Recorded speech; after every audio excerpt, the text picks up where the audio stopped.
Well, I will say this for the Arizona Cardinals. They, if nothing else, went the unconventional route to start off 2019.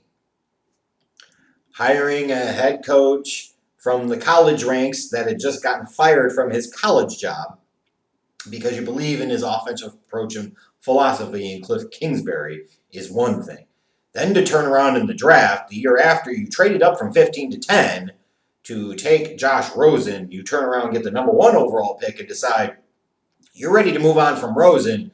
It's Kyler Murray time. To do that takes brass ones from Steve Kahn, more stupidity.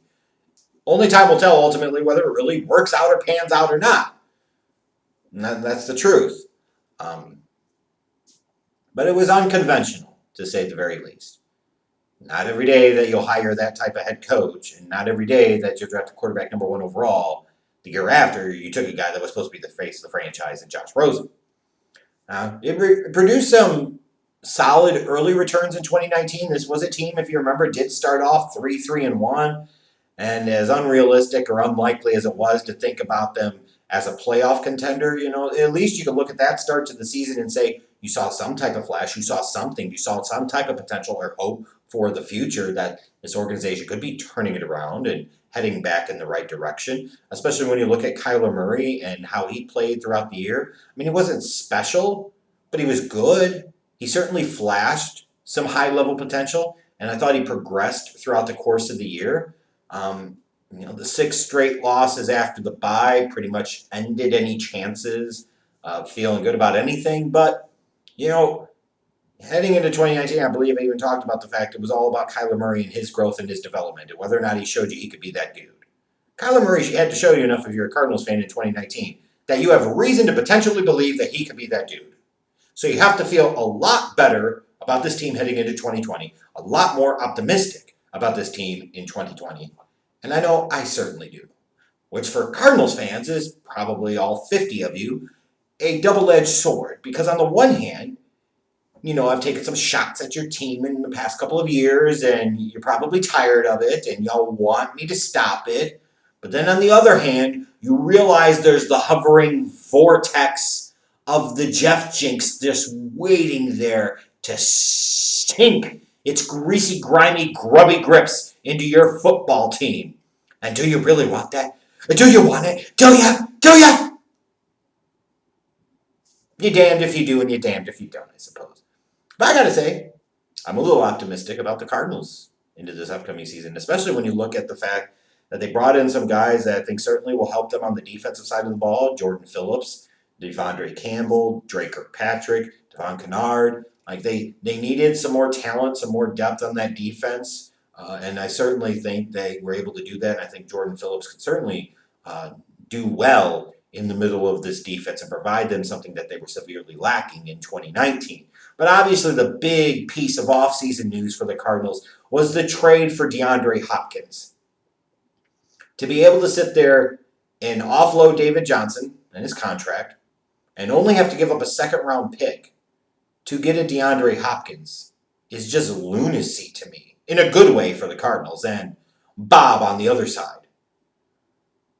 Like, great organizations, great businesses take advantage of the competition's stupidity. And that's exactly what that was. And I saw an article yesterday, I think it was on Yahoo, talking about, well, maybe the trade wasn't so dumb for the tech, missing all types of key important context. Look,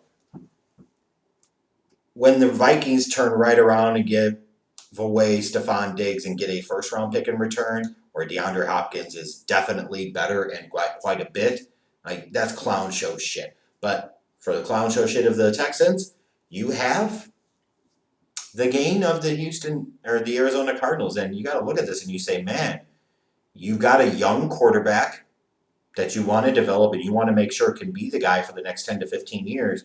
You got to help him. You got to help him more than what he had in 2019.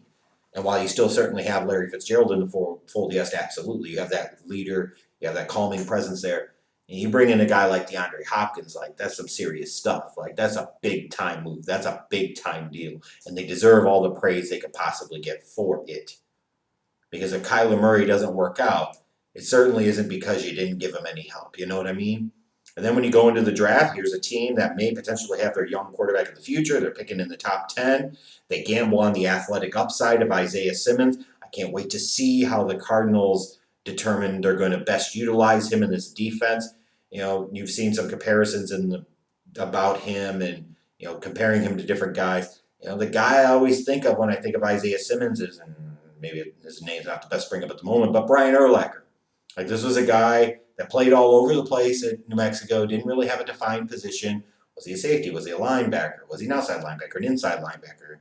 Like, was he potentially bulk him up and move him to defensive end? Like, he was playing all over the place and doing all types of different things. And eventually, when he settled in at middle linebacker, he became the face of the Bears franchise for a decade. And they enjoyed some success and built that team around him.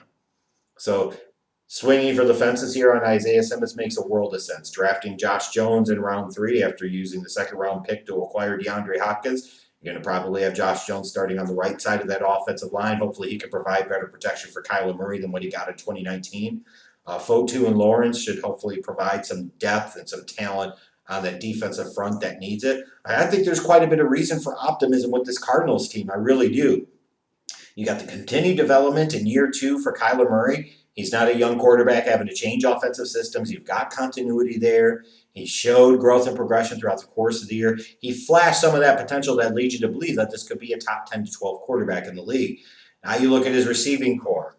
You've got DeAndre Hopkins. You got the future first ballot Hall of Famer Larry Fitzgerald. You've got a young guy like Christian Kirk. Like, the DeAndre Hopkins trade was a big-time deal for this offense and for Kyler Murray, and I think I'm just being redundant here at this point. And you look at that defense, though. And defense still has Patrick Peterson. Budda Baker's developed into a hell of a safety. And you've got the most underrated, arguably, edge rusher in the National Football League in Chandler Jones. All this dude does is get to the damn quarterback, compile a shit ton of sacks, and absolutely nobody talks about him. It is borderline criminal. Criminal. Like it was for Jarrell Casey with the Titans all those years.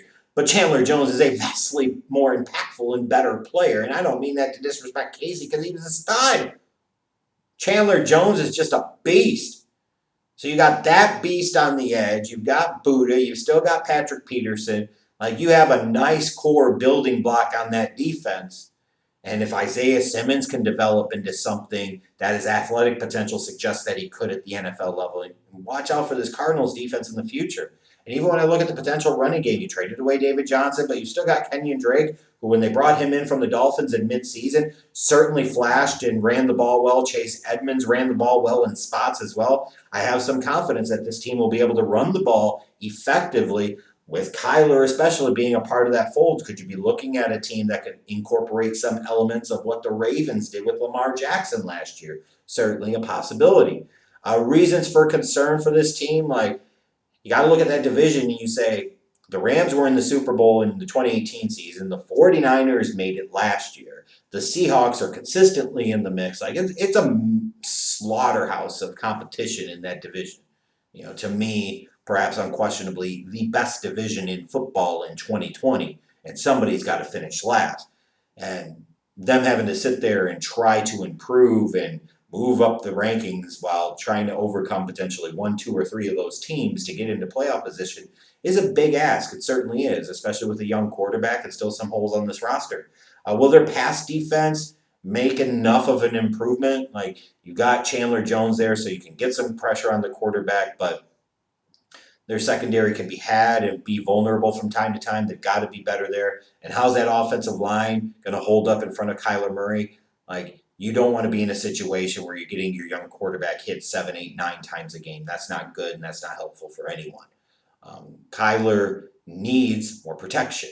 And is he going to get that? If he does, this team could surprise some folks in 2020.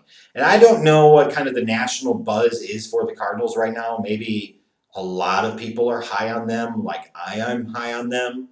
Or maybe it's one of those things that they think like, hey, this team will improve, but they'll still be in 4th place because they're just not better than the other 3 teams in this division. I think sometimes it doesn't necessarily come down to being better than the other teams in the division. It's just you play right at the right times, and sometimes the schedule breaks better for you, et cetera, et cetera, et cetera. And other teams have other things going on. Like, I'm pointing up in terms of my hopes for this Cardinals team in 2020. I think this can be a 10-win team. I really do. I think this is a team that can be in the mix all year. I think this is a team that ultimately makes the playoffs. And there's a part of me that wanted to look at this Cardinals team. As you think about the NFL and kind of its recent history, every year you kind of have this worst to first type of team. And it just happened in this division last year with the 49ers. It went from picking second overall to damn near winning the Super Bowl. That's true. That just happened. That just happened. And damn near every year it seems like you have a team go from worst to first. And I almost want to say that I feel like this Cardinals team can win this division. It's just, to me, it's tough because I don't know that any of these three teams took such a significant step back that even the improvement that the Cardinals made in this offseason, I feel, is going to be enough for them to get all the way there. But I do predict that they're going to finish second in this division. And I think they'll finish ahead of both the Rams and the 49ers. Come back in 3 or 4 months and call me crazy if you want. That's fine. Go big or go home. And a lot of times, frankly, when it comes to this type of jam, 'tis better to be wrong and spectacularly wrong because at least you get attention from them. When you're right, nobody ever wants to give you your dap or your props or your credit or anything like that. But I'm buying the Cardinals and their potential in 2020. I really am.